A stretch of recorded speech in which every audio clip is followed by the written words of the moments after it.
Hello, everyone. I'm Jill Ingalls, and I'm a practitioner for the Center for Spiritual Living, White Rock. It is a joy to be with you today. Thank you so much for joining us. Today we have the very talented Theta Phoenix as our musician. As many of you know, Theta is an intuitive singer who often sings songs for us that she spontaneously writes on the spot during service. It's very amazing. With her angelic voice and beautiful instruments, she performs and does sound healing work. Please welcome the wonderful Theta. The sunlight is shining on me.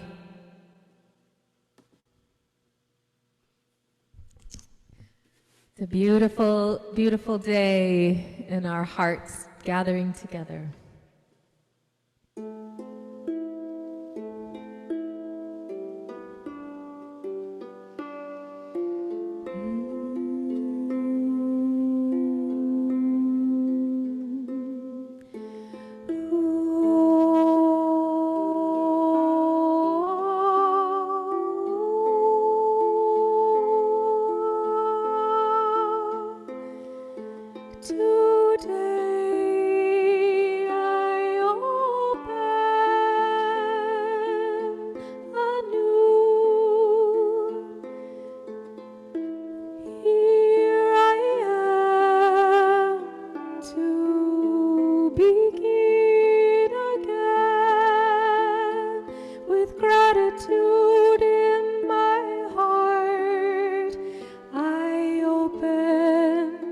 To the knowing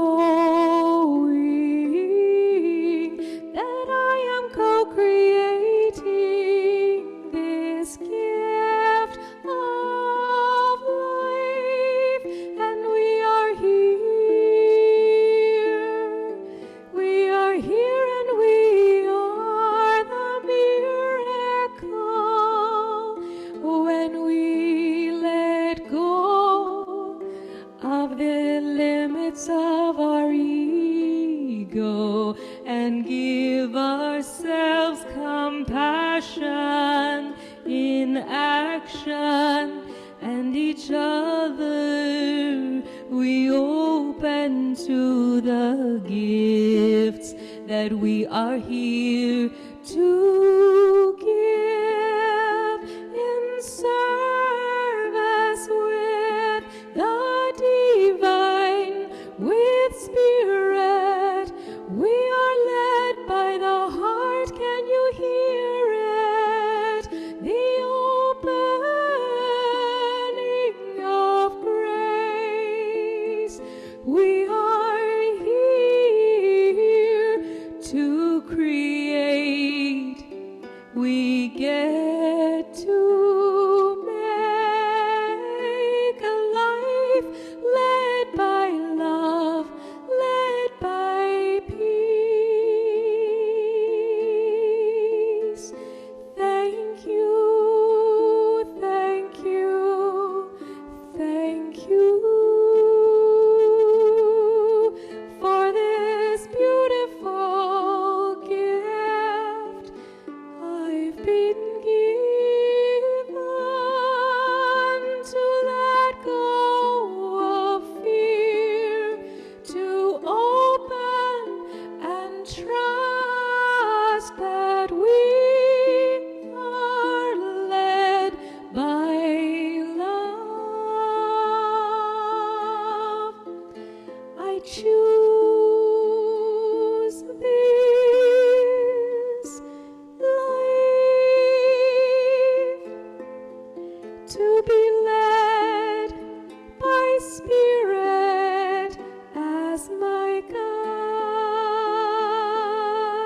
guide, the Spirit of love.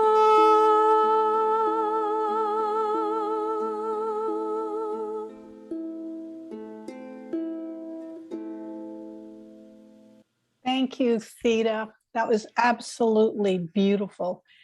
Led by love. Absolutely beautiful. Thank you so much. I'd really appreciate it, Theta, if you put your website in the chat for us so our people here can connect with your soul-nourishing music and voice and remain connected with you. Thank you so much. Now I'd like to offer a warm welcome to any first-time guests. And we have some today. Welcome, welcome to our beautiful center. It's a privilege and an honor to have you with us today. Let us know that in the chat that where you are zooming in from, and enjoy. Thank you so much. I think you're actually, a lot of you are part of the Reverend Jeri fan club, and that's wonderful. We are with you on that. As we begin our gathering today as settlers on this land, we are honored to live and operate on the traditional, ancestral, and unceded territory of the Coast Salish peoples. We thank the First Peoples who continue to live on these lands and care for them, along with the waters and all that is above and below. At CSL White Rock, we are an inclusive spiritual community and learning center. We teach spiritual principles and offer tools to use in all areas of our lives on a regular and consistent basis.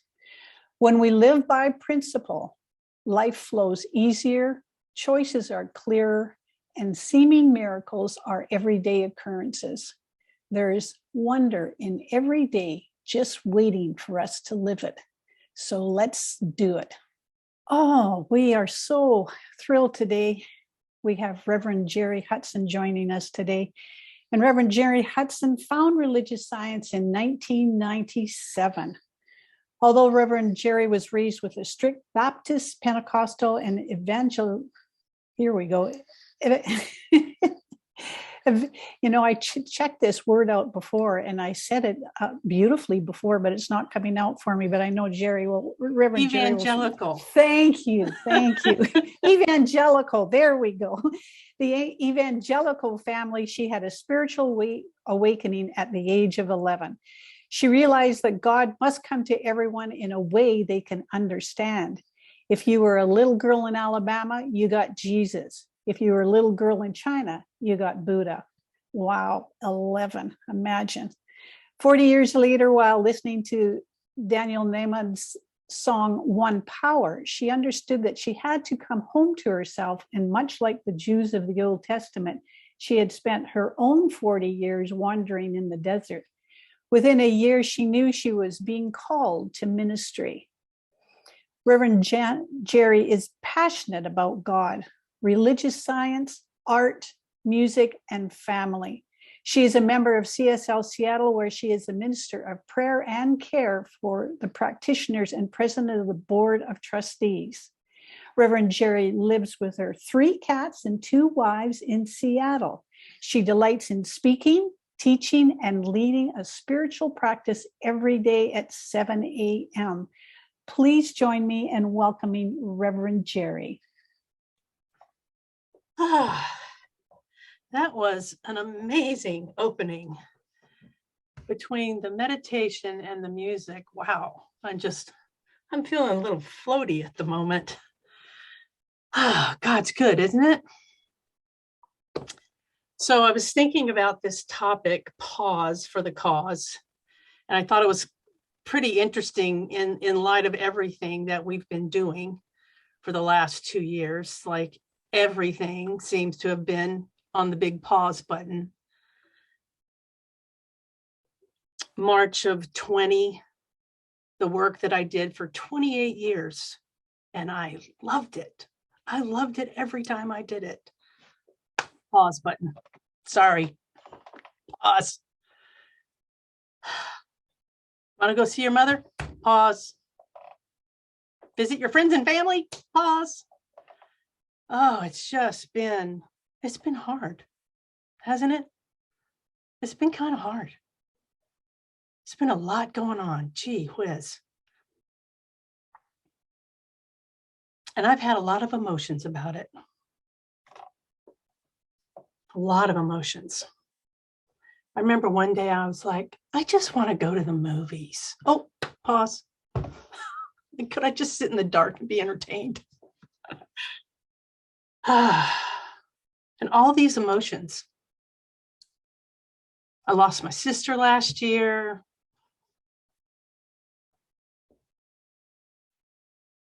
I couldn't do things I wanted to do. I couldn't go to the convention this year because of this stupid pause that we're in. I'm just going to call it stupid.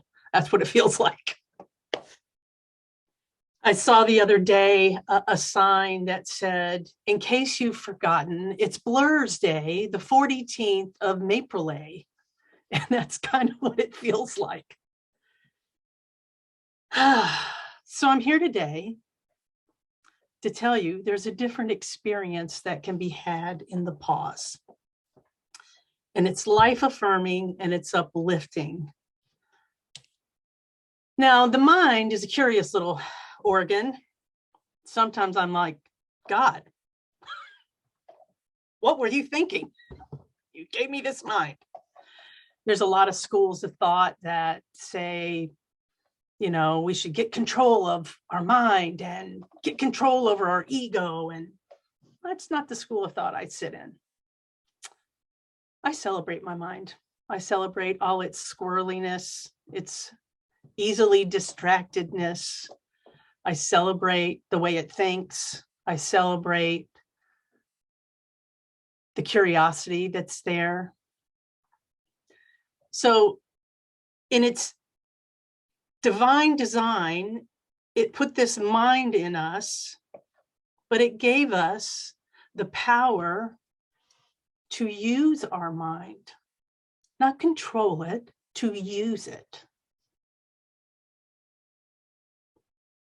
To be able to speak truth through the power of our mind and the power of our word. Being able to do that gives us the power to control our emotions. So I have discovered the antidote. That's what I'm calling it. It's an antidote to all of this crazy, all of the emotions over the last couple of years. You know, like the years before, especially for Americans, weren't bad enough. We had to have COVID on top of it. Are you ready for the antidote? Are you sitting down? Are you ready? It's the pause. It's the pause. It is the antidote to all of it. It is the antidote to the crazy making. It's the antidote to anger and disappointment and loss and whatever it has been that has been happening for you. See, when we pause, we're at choice.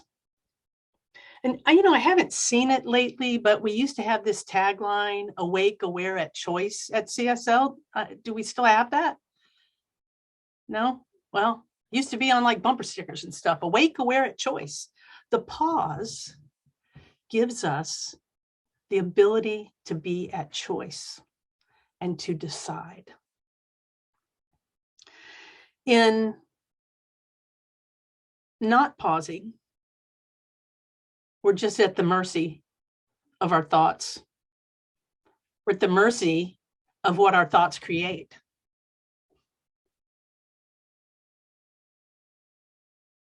So think about pausing in a different way. In lots of spiritual teachings, it's in the Bible several times, it's in our book several times. Be still and know that I am God. Sometimes that be still feels a little parental. Be still. You crazy kids, be still. Right? So the other day it was like, yeah, let's just change that. Let's change it to pause. Pause and know that I am peace. Pause and know that I am love, that I am intelligence, that I am oneness, that I am joy. Pause and know. Not think or hope. Pause and come to know the truth. In Science of Mind, all my references today will be Science of Mind. Okay, so on page 369, Ernest wrote, let us learn to be still and let truth speak through us. Let us learn to be still and let truth speak through us. So there's two ways that I'm going to talk about pausing today. The first one is to realize, and the second one is to recognize. And it's not just realizing God. That's all good. And yes, I want you to do that. But the first thing you got to realize is, what the heck are you thinking? You got to pause and go, what am I thinking? What am I believing? What am I not believing in? Now, I don't know about you, but my friends will tell you that I can run down a road. I can get a burr under my saddle. As my grandmother used to say, I can get on my high horse. And I can run down that road and rant and rave, and it can be in an instant. I have turned away from the truth, and I'm running down a road to nowhere with a big old load on my mind. And the pause gives me time to see the big detour sign. It's a big sign. It's like, detour, stop, make a left. And when you see the detour, don't argue with it.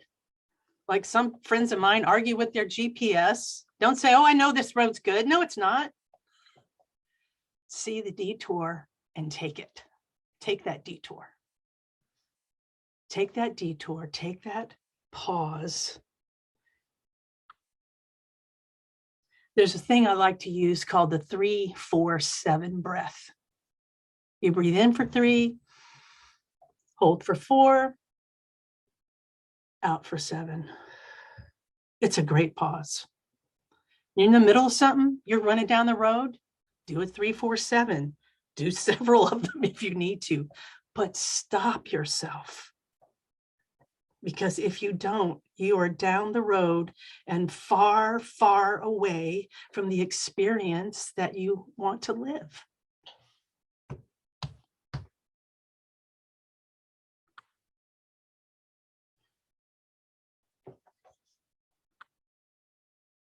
The pause allows that truth to speak. So we have to pause and not just go, oh, I'm pausing. We have to do something. We have to start affirming the truth. What is true here? Where is God in this? Oh, that question's really, really good. Where is God in this? Look for it. You will find it. If it involves another person, look for the angel of God's presence in that person. You'll find it if you look for it. But remember, the verse says, let us learn to be still. So how do we learn? How do we learn it? We're so busy going on autopilot. How do we learn to be still? Simple answer. The same way we've learned everything else in our life, we practice it. We have to practice it. We learned to walk. We got up on wobbly legs and found our balance and took some steps and fell down and got back up until we learned to walk. We learned to speak. We learned to sing. We learned to do the work that we love. We learned different languages. Everything we've ever done, we've learned. So it's not too late. You're not too old. It has not passed you by, this chance to learn. But you have to practice it. We're students of the science of mind. You get that? We're students. Okay? So this book, The Science of Mind, we should be using it. Don't let it be some book you bought for a class. This is a treasure. This is a map to happiness and joy and understanding and grace and forgiveness. I mean, yes, you can see, I love this book. I have found so many wonderful things here that have guided me into the pause and kept me in the pause. Now, when we're running down the road, don't we love to tell a story? Oh, don't we love to tell a story? Yep. I'm going to tell all my friends of how that person hurt my feelings and how I was this and they were that and yeah. We're always telling the story. We're always telling the story of the experience that we don't want to have. And I'm telling you, quit telling the story. Quit it. Just stop today.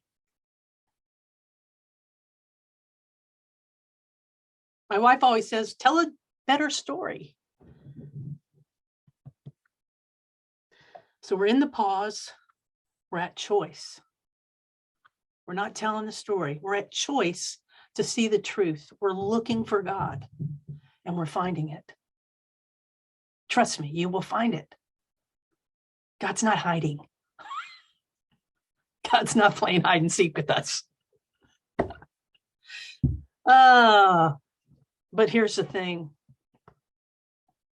Life is still going to happen. Another variant comes along. God help us. I hope not, but it might. Someone is going to say something. We're going to get our feelings hurt. People are going to get sick. People are going to disappoint us. We're going to disappoint ourselves. Life's going to happen. We're in a human experience. It's going to happen. But the more we practice the pause, the more finding God will rise up in place of what's happening. Instead of getting lost in the story of how awful something is, we go to the truth. In the pause, we go to the truth. We find God, and our life is different in that moment. It's not something that's becoming. In that moment, life is different. And the more we do it, the more quickly we turn to God.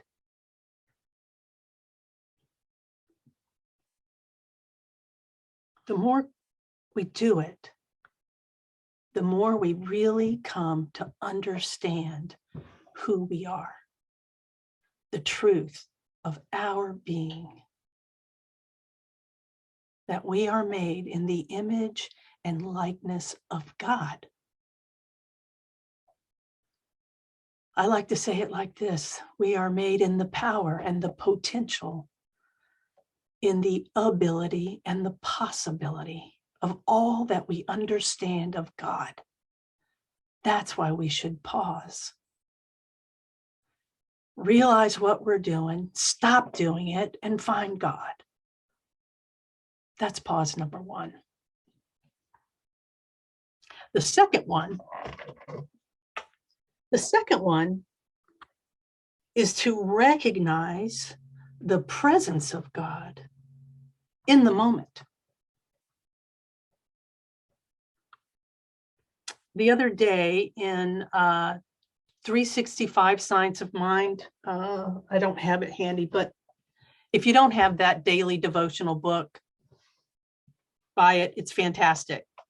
So on February 3rd, he wrote, where God is recognized, there is life. Where the power of God is realized, there is action. Where the goodness of God is acknowledged, there is peace. Recognize, realize, and acknowledge.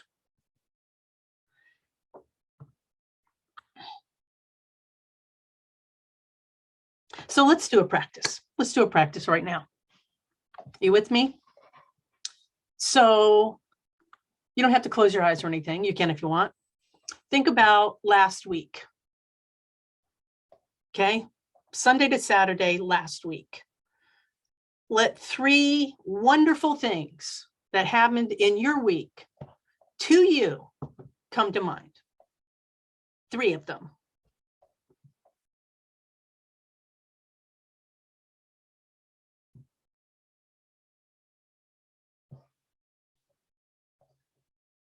I can't see all of you, so I'm just going to assume that some good happened in your week last week. Now, of those 3, pick the most wonderful. Feel it. Remember it. All the details. What was God revealing to you in that moment? It wasn't just luck or happenstance.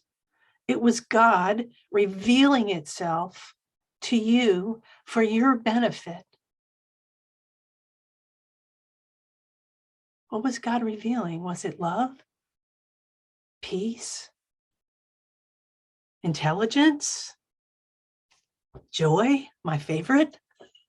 Oh, I love me some joy. I love when God's like, look, I'm joy, right? It reveals itself, but we have to stop and recognize that it's doing it. Not just be like, wow, that was good. Why was it good? Because God is good. Now, one of my greatest joys is to see clients. And I can't tell you how many times I have been with a client that I've seen multiple times, and they're telling me a demonstration of the power of prayer, the power of putting our word into law, and it's just, oh, blah, blah, blah, blah. I'm like, oh, wait a second. Did you hear what you just said? Do you recognize that this is a demonstration? And they'll be like, oh, right. We have to train ourselves to recognize the presence of God. And not just like, oh, when I'm in meditation, that's great. Meditate, fantastic. But in everyday living, in the life that's happening, we have to recognize where God shows itself. On page 471, Ernest wrote, Spirit flows through us to the level that we recognize it. So the more we recognize it, the greater the flow of spirit. We are turning the spigot open. The more we recognize it, the more it can reveal itself. The more it reveals itself, the more we recognize it. It's just this fabulous, wonderful loop. And then stuff happens and you go, no, nope. What do I believe? Shh, pause, stop, take the detour. Where's God? Stop, take the detour. Where's God?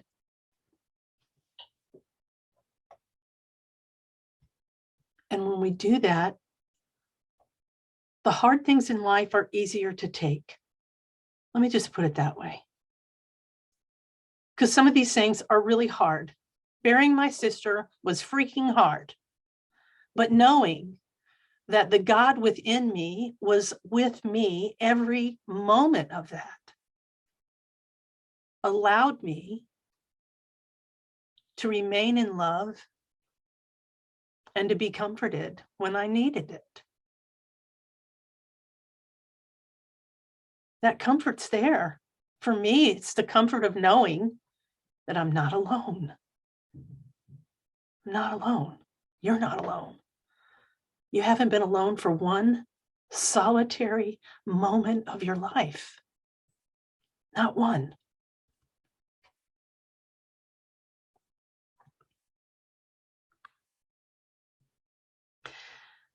I want to encourage you to tell your friends about God.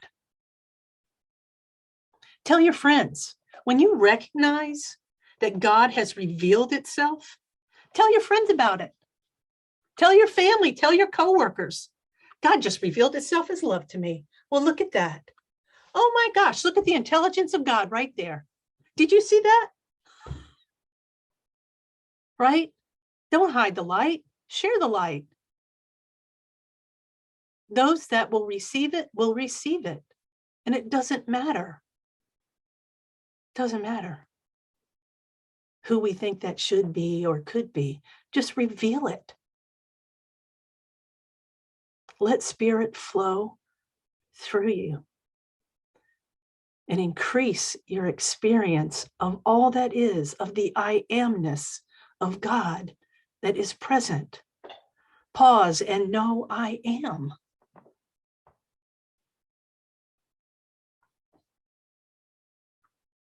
We have to be in it. We have to be in it. We can't be passive. We can't be bystanders. I mean, why are you here, right? Why are you here on a Sunday morning? Because there's something calling you to be awake, aware, and at choice, as we said in the beginning, right? There's something that's called you to a deeper awareness of yourself and a deeper awareness of God. God involves itself. It didn't just put you on this earth and go, off you go.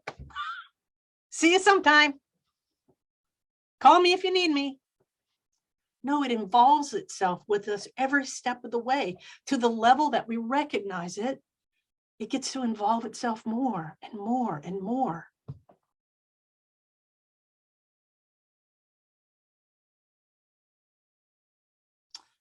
I think my favorite passage in Science of Mind, I'm going to leave you with this. My favorite passage in Science of Mind is on page 290. Oh, it's so good. Are you ready?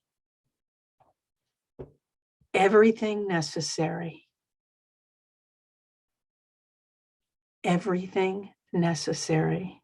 for the full and complete expression of the most bountiful experience of joy is mine now. Everything, not some, not a little, everything necessary for the full and complete expression. Not God going, oh, here's a little of me, hope you like it.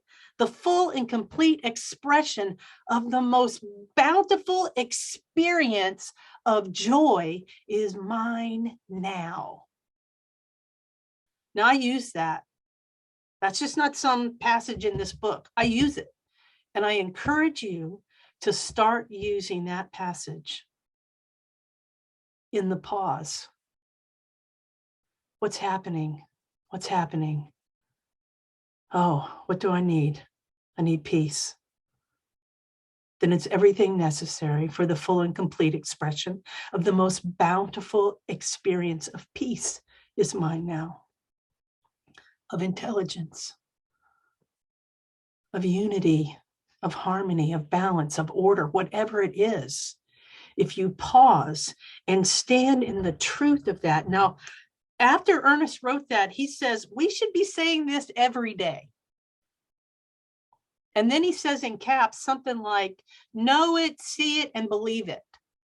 Now, when he uses all caps, I always think he's kind of yelling at me like, hey, are you listening? Hey, hello, are you listening to me? Say this every day. What would happen? What would happen for us if we paused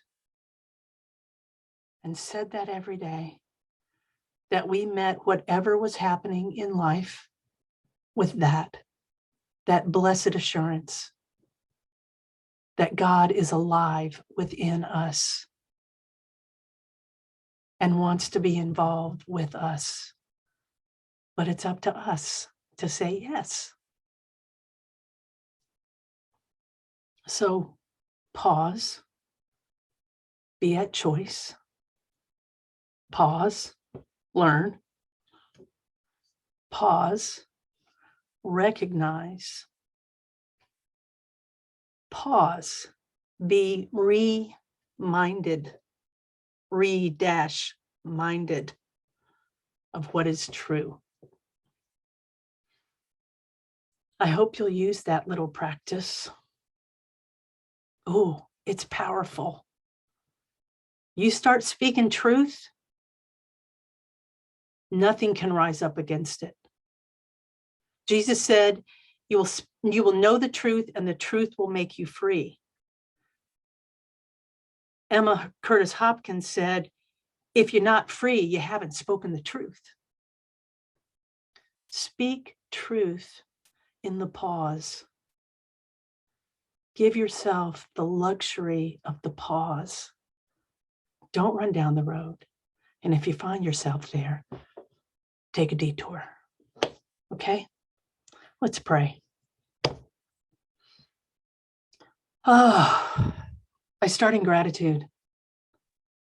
I started in gratitude for words from decades ago that are alive.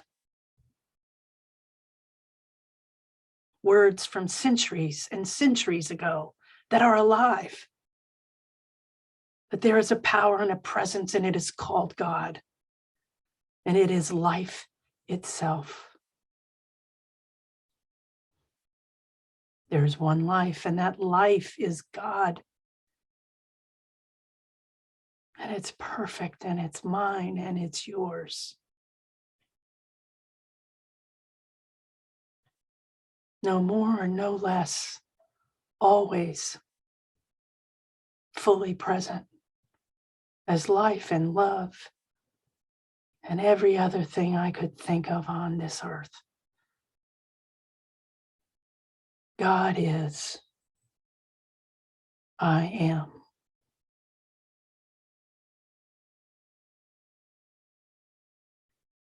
And I pause here to let those words be answered with a yes, of course.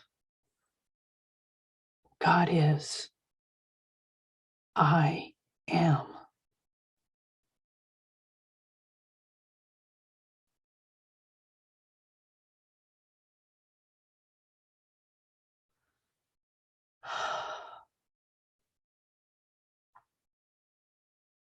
And if God is, and we are, then every possibility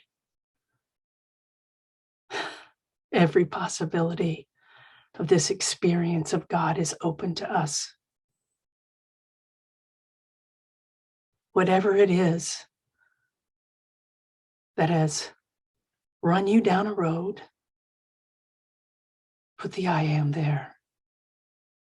Stand in the truth of your being.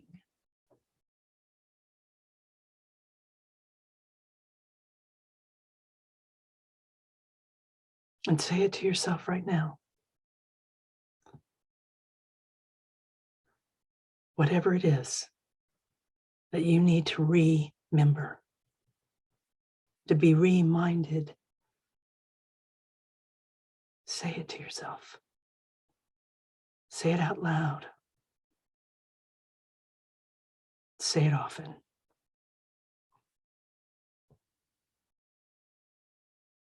And I join you in that practice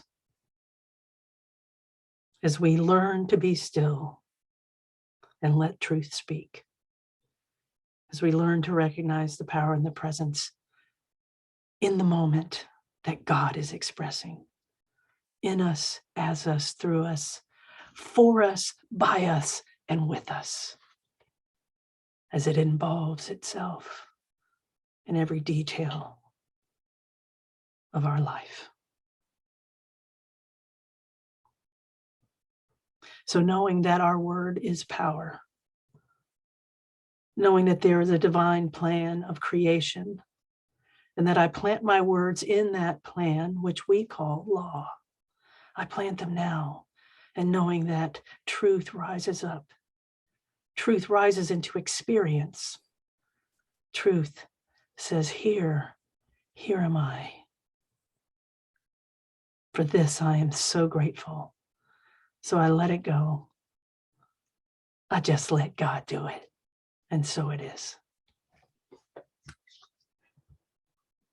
If you have been nourished by our gathering, especially today was just very enlightening, as well as our weekly and monthly programs, including circles, gifts of all sizes are welcomed. What a lovely, lovely demonstration of the law of circulation to receive and to give. Beautiful. Know that your contribution makes a positive difference. There are 3 ways to give. You can mail it, or you can give online. You can go to our website and give online. Or you can, there's one other one in there too. Go to the donate page of our website, by mail and by e-transfer. Beautiful. And please join me in declaring our prosperity affirmation. Divine love within blesses and multiplies all that I have, all that I give, and all that I receive. And so it is.